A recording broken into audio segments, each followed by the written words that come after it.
mains en l'air. Dans la vitrine, les pâtisseries brillent au rythme des jeux de lumière.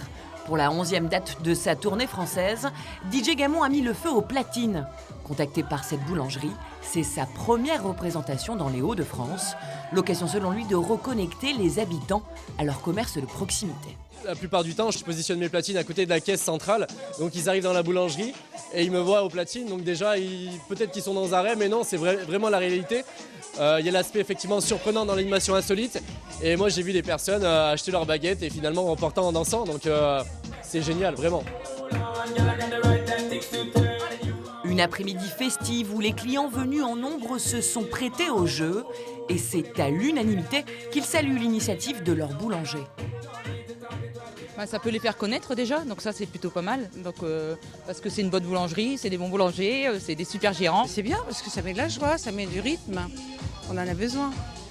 Exceptionnel, je trouve. Ouais. Vraiment, non, c'est la première fois que je vois ça, donc très très bien. Ouais. Il faudrait faire ça plus souvent dans chaque commerce de Boulogne.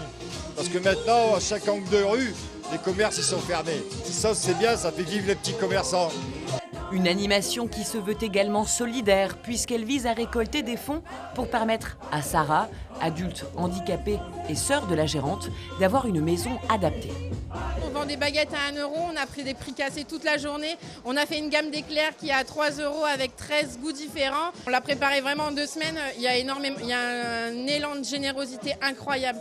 J'ai une petite cliente tout à l'heure, elle nous a apporté une jolie enveloppe et je remercie, je pensais vraiment pas qu'on aurait pu compter sur nos clients. Un franc succès pour cette opération festive et solidaire qui aura permis de récolter au total plus de 5 000 €.